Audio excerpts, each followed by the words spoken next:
Akkaataa WhatsAppiin kallattiin namaaf dawwaltanii hiriyaa keessa waliin akkuma Imo fi Telegiraamatti ittiin haasa'uu itti dandeessaniin isin barsiisa. Sitingii xiqqoodhaan lammaffaa irratti WhatsAppii akkamitti afaan jijjiirannee afaan Oromootiin itti fayyadamuu dandeenya kan jedhuun isin argisiisa. Nagallee hin daganne akkam nagaa jirtan.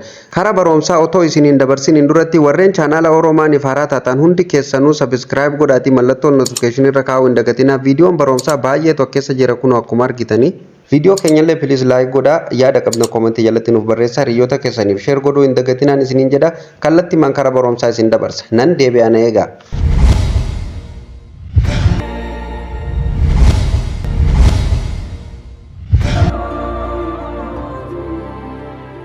Egaan hordoftootaf kabajamtoota walitti deebinee jira akkuma mata duree irratti isiniif tuquuf yaaletti WhatsApp irratti har'a waa lama isin argisiisa isiniin jedheen ture. Tokkoffaa irratti kan isin argisiisu afaan Oromootiin WhatsApp afaan dhaloota keenyatiin akkamitti fayyadamuu dandeenya. Lammaffaa irratti immoo namootaaf akkamitti dawwallee hiriyoota keenya waliin haasa'uu dandeenya kan jedhuun isiniin jedhe amma mee isa san kallattii maan isin argisiisa. Nama WhatsApp keessa seeneen jira.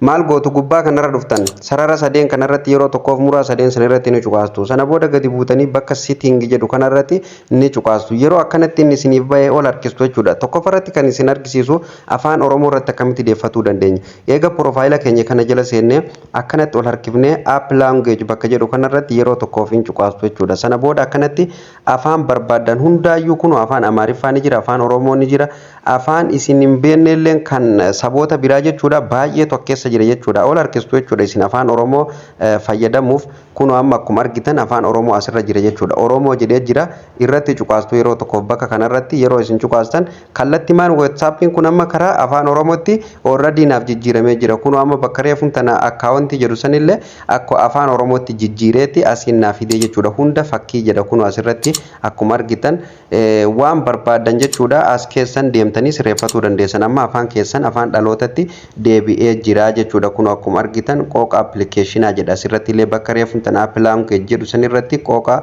appilikeeshinii jedha jechuudha. Asirratti illee bakka reefuun tana history and data jedhu san kun asirratti illee kuusaa fi data jedha jechuudha. Kanaafuu haala kanaan sirreeffattanii WhatsApp keessan afaan dhaloota keessanitti deebifattanii itti fayyadamuu ni dandeessaniin isiniin jedha. Waan barbaadan afaan keessaniin kan afaan Ingiliffaatii fi kana hin beeknelleen afaan keessanitti afaan dhaloota keessanitti deebiftanii waan barbaadan keessaa otoo nama tokko hin gaafatin sirreeffatuu ni dandeessaniin isiniin jedha. Hordoftoota kiyya mee kanatti aansuun kan bilbilaatiin isin argisiisa akkamitti hiriyoota keenyaaf dawwallee waliin haasa'uu dandeenya. WhatsAppiin keenya yeroo nu namaaf dawwallee yeroo takka xiit jettee addaan cittee nu cinqiti warra jettaniif deebii isiniif qabadhee dhufeetiin jira. Isteeppii itti aanu kan hordofaa.